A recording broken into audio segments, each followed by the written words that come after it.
Je commence à préparer, je sais que Dieu de lui-même, parce qu'il a donné encore cette parole, c'est pour quelqu'un encore ce soir. Alléluia. Vous savez, bien aimé, l'année qui a été proclamée, l'année qui a été dite, une parole qui a été prononcée par l'homme de Dieu, par notre pasteur. Cette parole, ce n'était pas comme toutes les paroles que nous écoutons peut-être au travail ou je ne sais pas quoi, où, mais je sais que cette parole, c'était une parole qui est venue de Dieu. Alléluia. Alléluia.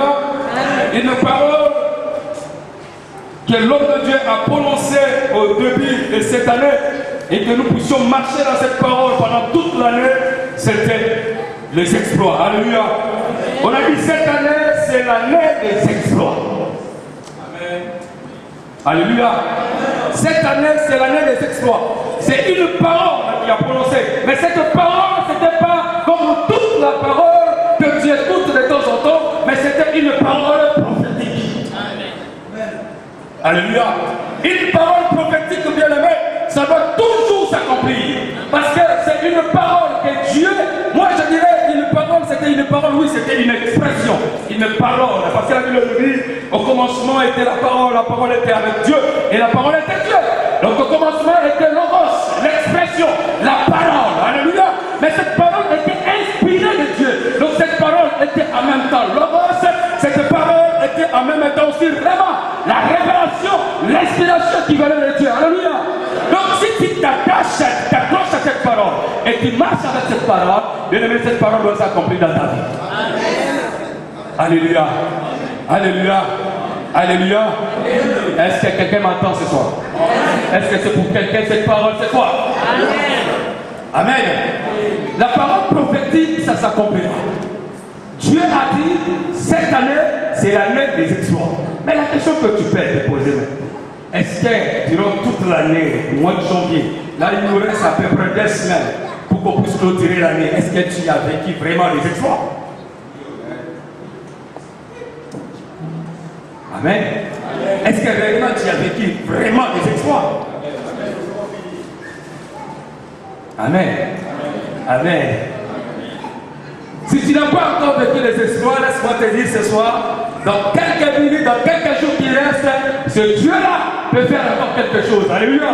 Est-ce que quelqu'un le croit? Parce que ce sont des exploits des dernières minutes. Alléluia. Quand l'espoir est fini, bien-aimé, tu n'as plus d'espoir. Tu peux dire non, c'est fini pour moi, parce qu'il me reste quelques jours. Est-ce que réellement, c'est que je demandais à Dieu, je dois le recevoir ou pas? Laisse-moi te dire, si tu crois, tu verras la gloire de Dieu.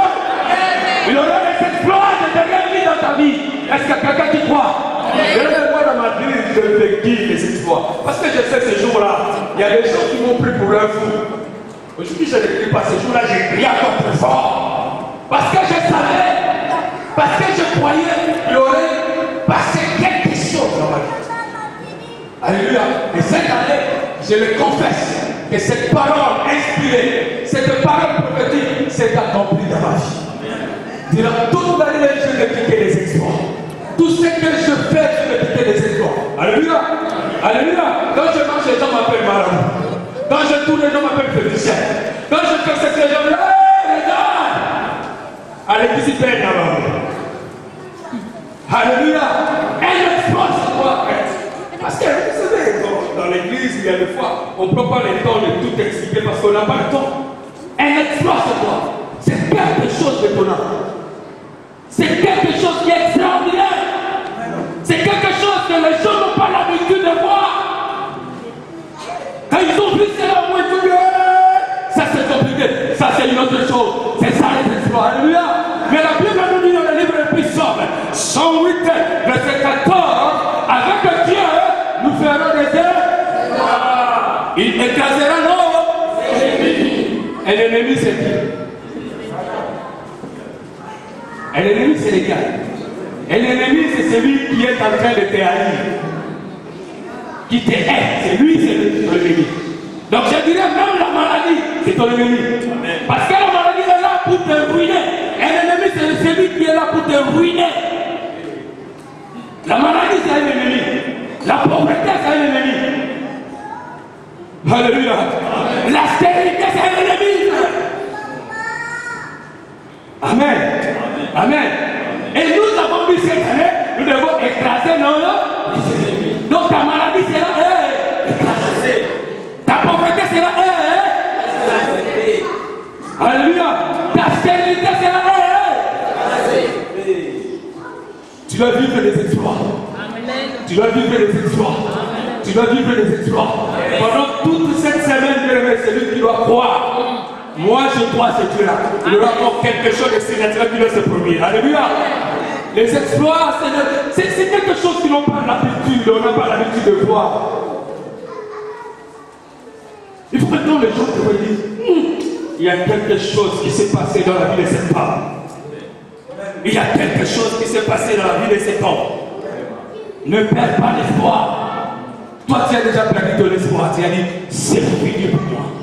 On a seulement dit, c'était seulement une parole comme ça, en l'air. Mais laisse-moi te dire, ce n'était pas une parole en l'air. Est-ce que tu as marché avec cette parole? Parce que la parole prophétique, il faut marcher avec cette parole. Alléluia. Quand je fais quelque chose, tout ce que je fais, bien-aimé, pendant toute l'année, quand je le fais, il y a toujours un mot à la fin. Je disais, je crois aux exploits. Et je voyais les exploits. Amen.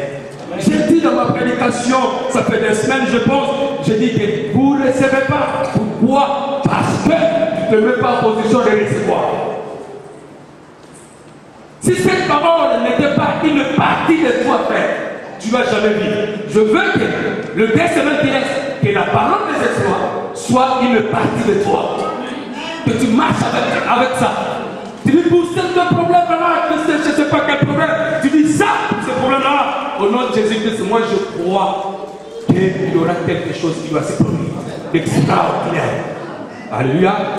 Ne perds pas l'espoir. Amen. Ne perds pas l'espoir. Parce que Jésus-Christ est vivant. Amen.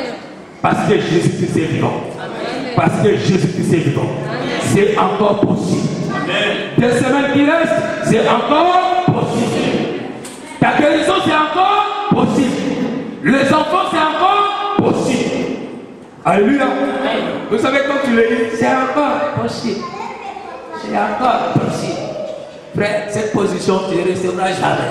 Tu diras toujours possible, mais tu arrives au 31 décembre, il n'y a pas de possibilité. Alléluia. Il faut le recevoir. Tu dis, cette parole est à moi, frère. Vous savez, une fois, je dis, je n'ai même pas le temps. On n'a pas encore lu la Bible. J'ai dit, l'autre dit, Jésus parlait doucement. Hein, vous savez, Jésus ne parlait pas doucement. Jésus, quand il chassait les démons, c'était pas, hey, sors. Non, frère. Tais-toi, sors. La Bible dit avec autorité. Lui n'était pas comme des pharisiens. Il prêchait même l'évangile. La Bible dit, ayant autorité, frère. Donc quand il dit quelque chose, ça va se produire. Alléluia. Je regardais, quand je lis les Écritures, je vois même dans les évangiles au moins 19 miracles de guérison. Ce n'était pas la foi de Jésus, frère. Ce n'était pas la foi de Jésus. C'était la foi de la personne qui reçoit la parole. Amen. Alléluia. Bien que tu dis, sur ta parole, je jetterai le filet. Devant Bartimée, que veux-tu? Raboui, je vais recouvrir la Alléluia. Et Jésus répondit, ta foi t'a sauvé. La femme qui avait la perte du sang, frère, elle a touché le vêtement. À la fin, Jésus a dit, ma fille, ta foi t'a sauvé. Lis bien la Bible, tu vas bien comprendre. Donc quand j'écris là, si tu n'as pas la foi, l'onction est là. Si toi tu n'as pas la foi, tu ne dois pas la recevoir. Je peux crier, la parole tombe, mais ça doit bloquer. Alléluia. Il n'y aura rien qui doit se produire dans ta vie. Lisons une portion des Écritures. Parce que quand je commence à parler comme ça, la parole me vient avec le Saint-Esprit. Je peux faire des heures du temps, je ne me fatigue pas. Lisons dans le livre des Jean. Dieu m'envoie encore dans l'histoire de Lazare de Béthanie qui était mort. On peut lire verset 20, à partir de verset 20. et jusqu'au verset 40. Mais peut-être je dois sauter. Alléluia, la Bible dit. Lorsque Marthe apprit que Jésus arrivait, elle alla au-devant de lui, et tandis que Marie et se tenait assise à la maison. Marthe dit à Jésus, Seigneur, si tu avais été ici, mon frère, il ne serait pas mort. Mais maintenant même, je sais que tout ce que tu demanderas à Dieu, Dieu te l'accordera. Jésus lui dit, ton frère ressuscitera. Je sais, lui répondit Marthe, que le ressuscitera à la résurrection de un jour. Jésus lui dit, je suis la résurrection et la vie. Celui qui croit en moi vivra même s'il meurt. Et quiconque vit et croit en moi ne mourra jamais. Crois-tu cela? Elle lui dit, oui Seigneur, je crois que tu es le Christ, le Fils de Dieu qui devait venir dans le monde. Ayant ainsi parlé, elle s'en alla, puis elle appela secrètement Marie, sa sœur, et lui dit, le maître est ici, et il te demande. Dès que Marie entendit, elle s'éleva promptement et alla vers lui. Car Jésus n'était pas encore entré dans le village, mais il était dans les lieux où Marthe l'avait rencontré. Les Juifs qui étaient avec Marie dans la maison et qui la consolaient, l'ayant vu se lever promptement et sortit, la suivit, disant, elle va au sépulcre pour y pleurer. Lorsque Marie fut arrivée là, où était Jésus, et qu'elle le vit, elle tomba à ses pieds et lui dit, Seigneur, si tu avais été ici, mon frère ne serait pas mort. Jésus les voyant pleurer, et le Juif qui était venu avec elle frémit en son esprit et fit tout aimer. Et il dit, où l'avez-vous mis? Seigneur, lui répondit-il, viens et vois, Jésus plaira. Sur quoi les Juifs dirent, voyez comme il le met. Et quelques-uns entre eux dirent, lui qui a ouvert les yeux de l'aveugle, ne pourrait-il ne pas faire aussi que cet homme? Le même point. Jésus frémissant de nouveau en lui-même s'est rendu au sépulcre. C'était une grotte et une pierre était placée devant. Jésus dit, ôtez la pierre. Marthe, la sœur du mort, lui dit, Seigneur, il le sent déjà. Car il y a 4 jours qu'il est là. Jésus lui dit, n'ai-je pas dit que si tu crois, tu verras la gloire de Dieu. Alléluia. Je sais que chacun de nous connaisse bien l'histoire de Lazare, la mort de Lazare de Béthanie. Un jour, il était malade, et ses sœurs, Marthe et Marie, ils ont envoyé le message et allaient dire à l'ami de Lazare, à notre frère, à notre Seigneur, et que son ami est malade. Mais la Bible nous fait voir que Jésus reste encore 2 jours là où il était. Et Lazare, là où aussi était à Béthanie, il était déjà mort. On ne pouvait plus parler. L'espoir est fini. Amen. Parce que j'ai compris quelque chose, et que comme nous approchons à la fin de l'année, il y a beaucoup de gens qui ont perdu aussi l'espoir. Ils ont perdu l'espoir en disant on a déclaré les choses, on a demandé les choses. Mais aujourd'hui, je ne vis pas ces choses-là. C'était pareil avec Marthe, avec Marie. Ils ont dit, mais le Seigneur, il fallait qu'il soit là. Seigneur, si tu avais été ici, mon frère ne serait pas mort. Qu'est-ce qu'ils ont vu? Ils ont crié. Si le Seigneur était là, il devait imposer les mains. Et Lazare ne pouvait jamais mourir. Il devait être Jésus. Ils ont oublié quelque chose. Jésus est omniscient, omnipotent et omniprésent. Pendant il croyait que non, il faut que Jésus soit là. Jésus était déjà là. Et Jésus voyait même quand Lazare mourait. Jésus voyait déjà. Parce qu'il est Dieu. Alléluia. Jésus voyait, il connaissait. Et voilà pourquoi il a dit même aux disciples que notre ami Lazare, il dort. Ils n'ont pas compris. Or, le peu de foi, quelle est la marche que tu parles? Donc les gens disent, c'est vraiment fini parce que là c'est dernière minute, je ne crois pas. Laisse-moi te dire, il faut croire. À dernière minute, Dieu a agi. J'aime encore la sœur qui a chanté. Même en dernière minute, le Seigneur a agi. L'homme est mort. L'histoire est finie. L'espoir est parti en l'air. Ils ne pouvaient plus espérer à quelque chose. Ils ont dit c'est fini. Parce que moment, on l'a pris, on est parti l'enterrer. Ma soeur, écoute bien. Enterrer. Pas seulement une journée ou 2 jours, mais 4 jours au tombeau, frère. 2 jours seulement, s'il y a mort devant toi, il n'est pas embaumé, il n'y a personne qui va rester là. Parce que tu dois sentir l'odeur que tu n'as jamais senti. Mais 4 jours, encore, pas dans une frigidaire, mais sous la terre. Donc la âme était déjà décomposée. On ne peut plus parler encore de cet homme. Donc l'espoir est parti en l'air. Toi, si tu le dis, tu dis, jamais 7 jours, 14 jours ou 11 jours qui restent, est-ce que je peux encore vivre des exploits? Laisse-moi te dire, c'est encore possible. Amen. Est-ce que quelqu'un croit? Est-ce que quelqu'un croit que c'est encore possible? Et pour ta maladie, c'est encore possible. La guérison est encore possible. Est-ce que tu crois? Alléluia. Est-ce que quelqu'un croit? Est-ce que quelqu'un croit? Parce que j'ai compris l'attitude de Marc et de Marie. Ils n'avaient pas la foi. Seigneur, si tu avais été ici, maintenant c'est trop tard. Les espoirs ne peuvent plus les vivre. Maintenant c'est trop tard. La guérison qui doit encore faire quelque chose. C'est fini. Les gens qui étaient là pouvaient dire, oh, lui qui a ouvert les yeux des aveugles. Mais regarde, maintenant c'est fini. L'espoir est fini, frère. Toi aussi, l'espoir est fini. Parce que quand tu regardes à gauche, à droite, tu te dis, il reste secret. Moi, je joue. Alléluia. Mais Dieu a inspiré encore quelque chose. Les espoirs de dernière minute.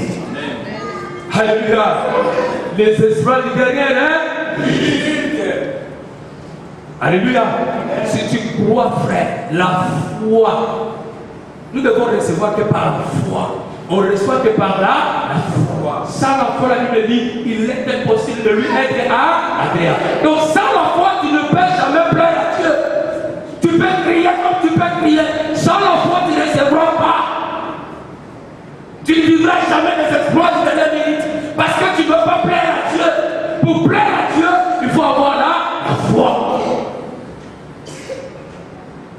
Alléluia. La Bible dit celui qui s'approche de l'Éternel croit que Dieu existe et il est le rémunérateur de ce qu'il est. Frère, il fait ma foi. Toi, tu t'es déplacé, tu es venu jusqu'ici. Est-ce que tu crois que Dieu existe? Est-ce que tu crois que tu dois vivre les espoirs de dernière minute? Alléluia. La Bible donne la définition encore. La foi, c'est une ferme assurance de choses qu'on est. Est-ce que vous avez bien compris cette définition? Des choses qu'on est. Donc j'espère à quelque chose. Ce n'est pas tout de suite. Même à dernière limite, Dieu a.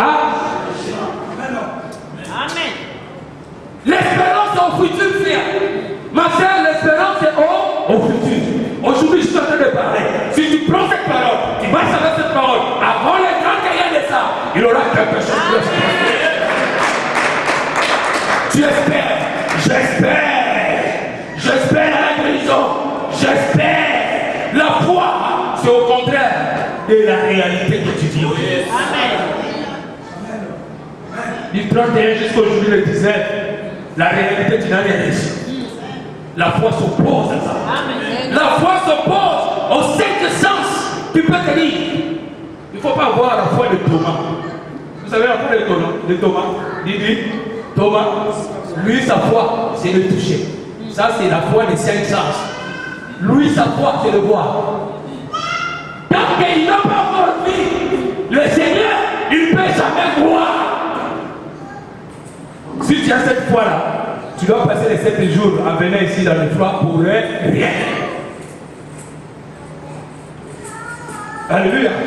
Un homme de foi, il marche comme ça, main dans la poche. Il est sûr de lui faire. La tête est haute. Donc je marche, quelle que soit la difficulté, quelle que soit la maladie, quelle que soit la stérilité qui est en face de moi, mais la foi s'oppose à la réalité. Moi, dans ma bouche, je confesse d'autres choses. La Bible dit, marchons par la foi et non avec moi, frère. Ma soeur, marchons par la foi et non par là. Ce que je vois, c'est la maladie. Mais ce que je confesse, c'est la guérison.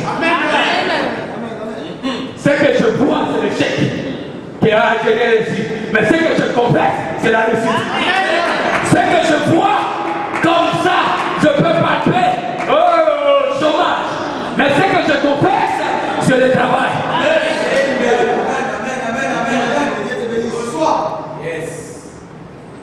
Ça, c'est une position de recevoir. Recevons au nom de Jésus. Et c'est pour le ministère de foi. Amen. Amen. Alléluia. Si tu avais été ici, Seigneur, mon frère ne serait pas mort. L'espoir était fini. Les gens pouvaient dire, lui, Dieu a fait ceci, Dieu a fait cela. Est-ce que tu peux faire quelque chose? Mais le Seigneur a dernière limite. Quand l'espoir tout est fini, lui, l'homme de possible, il doit faire toujours.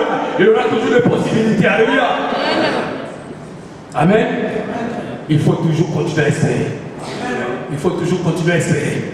Que les 11 jours qui restent, il y aura quelque chose qui va se produire. Alléluia.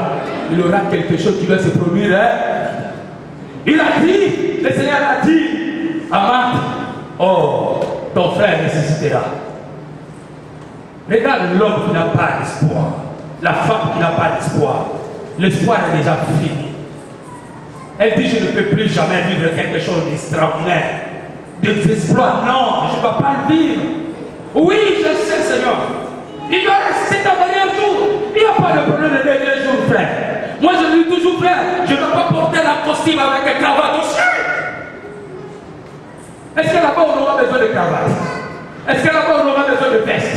Est-ce que là-bas, on aura besoin de femmes? Nous devons être revêtus dans cet corps glorieux. L'esprit n'a pas besoin de femmes, frère. L'esprit n'a pas besoin de cravates et de vestes, comme les évangélistes et les pasteurs. Non, frère. C'est ici sur la terre. Alléluia. C'est ici sur la terre. La prospérité, on ne doit pas le parler ça au ciel. Alléluia. Est-ce que les anges ont besoin de la prospérité? Ils sont déjà prospères. La prospérité ici, c'est là. Amen. Donc voilà pourquoi il faut vivre les exploits. Alléluia. Quelque chose que les gens doivent s'étonner. Vous savez, ça me fait aussi. Moi, il n'y a pas de dans la sorcière, on a ça y est bien. J'aime ça, ah yes, alléluia. Parce que ce sont des exploits. Ils n'ont pas crié à ça. Ils ont dit non, est-ce que c'est tort comme il crie? S'il crie comme ça, il y aura quelque chose qui va se produire. Ils n'ont pas l'habitude de voir ça faire. Alléluia. Est-ce que quelqu'un me comprend? Quelqu'un me comprend? Frère, je dis, je prêche ce que j'ai vécu. Ce que je n'ai pas vécu. Je ne vais pas vous prêcher tel que le pasteur Branchard m'a montré à prêcher. M'a enseigné. Non, frère. Je prends ça. Ça, c'est la connaissance. Mais je dois vous prêcher la révélation du Seigneur. Alléluia.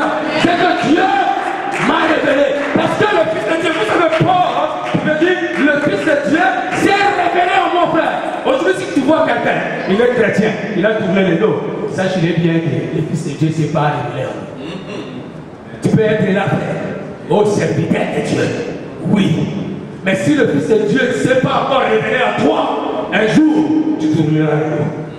Quand il y aura la tribulation, tu dois abandonner, frère. Il y aura ma camboyo, ils n'ont pas si beau. Mais si le Fils de Dieu se révèle à toi, frère, qu'il neige, qu'il plaît, tu dois t'accrocher. Tu dois t'accrocher. Quelle que soit la souffrance, tu diras qu'il y aura toujours des espoirs. Alléluia. Seigneur, si tu étais ici, mon frère ne serait pas mort. Ton frère nécessitera. Oui, on est un jour. Non, ce n'était pas le problème des jours. Ce n'était pas le problème du dernier jour. Pour tes exploits, frère, il faut les confesser à haute voix. Ce n'est pas le problème du dernier jour. Ce n'est pas la résurrection, frère. Là-bas, tu n'auras pas besoin des enfants, frère. Ma chère, tu as besoin des enfants? Crois. Mais le 11 jours qui reste, tu dois vivre quelque chose. Amen. Tu dois vivre quelque chose. Amen. Tu dois vivre quelque chose. Amen. Je suis en train d'espérer. Alléluia. L'espérance sont aussi les promesses que Dieu nous a données. si tu espères. La parole nous dit, avec le Dieu, nous ferons les œuvres. C'est lui qui espère, il sait qu'il doit faire les exploits. Cette parole doit s'accomplir dans sa vie. Parce que c'est une promesse que Dieu nous a donnée. Il y a d'autres aussi, Dieu les a donné des promesses spécifiques, particulières pour toi. Dieu t'a dit que Dieu bénit. Dieu t'a dit que tu n'as pas mis parler en passe. Est-ce que tu le leçon que tu vas? Non. Pourquoi? Parce que tu n'espères pas. Voilà pourquoi la Bible dit là, c'est une affirmation des choses qu'on espère. Si tu espères à cela, tu t'accroches à cette parole, tu vivras cette parole. Alléluia. Jésus a dit, est-ce que ne t'ai-je pas dit, si tu crois, tu verras la gloire. Laisse-moi te dire encore ce soir, si tu crois, tu verras la gloire de Dieu. Si tu crois, tu verras la gloire de Dieu. Si tu crois, tu vas vivre les exploits. Dans 11 jours qui restent, tu vas vivre les exploits du dernier minute. Est-ce que quelqu'un croit? Tu ne crois pas faire. Je vais arrêter. Je vais arrêter de crier. Je vais arrêter de parler. Mais je vais te demander une chose. Frère, les 11 jours qui restent, 7 jours, il y aura des hommes de Dieu qui doivent passer. Si tu ne crois pas, tu ne vivras pas les exploits et de la vie. Alléluia.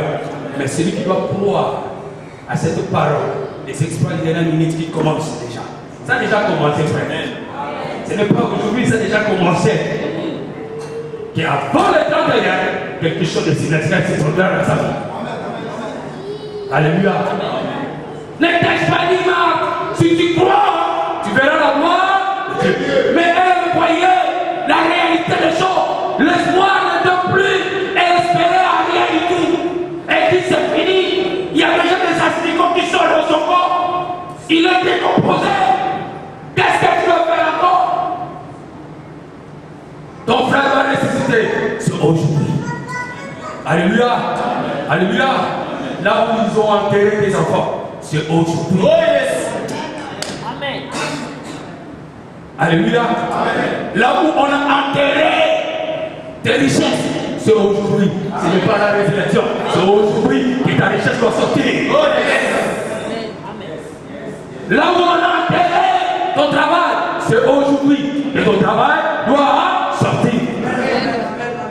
Toi qui pleures pour le papier, Dieu m'a dit de te dire ce soir, là où on a enterré tes papiers, c'est aujourd'hui que tes papiers sortiront au nom de Jésus. Ce n'est pas la résurrection, ce n'est pas demain, ce n'est pas après-demain, ce n'est pas en 2012, mais c'est aujourd'hui. Quelqu'un croit? Est-ce que quelqu'un croit? Quelqu'un croit? Quelqu'un croit? Mets-toi debout, nous devons prier. Que Dieu vous bénisse. Tu laisses seulement dire un mot au Seigneur. Je crois aux espoirs de dernière minute. Aujourd'hui, moi je vais déjà marcher la tête haute parce que je reçois déjà aujourd'hui ce que je t'ai demandé. Ce que tu as demandé au début de cette année, si tu n'as pas encore vécu cela, c'est aujourd'hui. Ton mariage, là où c'était enterré, ça doit sortir. Lazare, sort! Alléluia. Le mariage sort.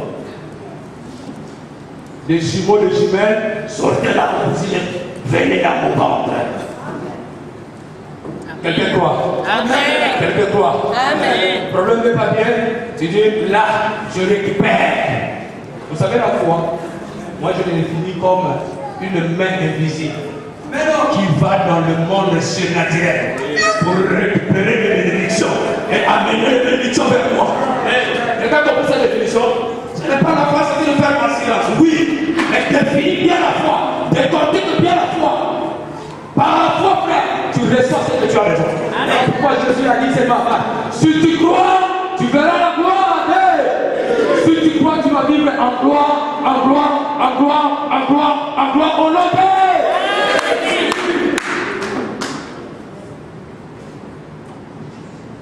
Nabele nyo zambe na nguya sarabika mwa Nabele nyo mosunya baka mwa sarabika mwa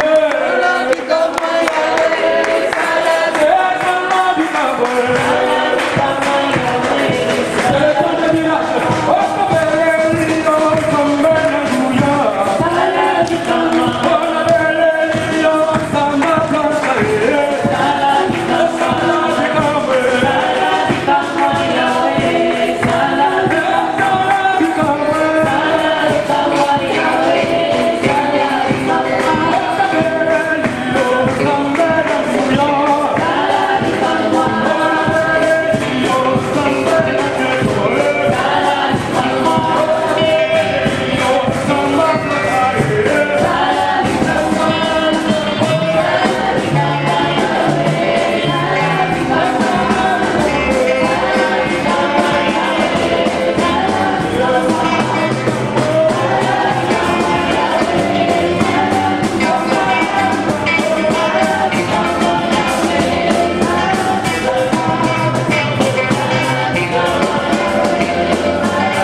Tu ne sais pas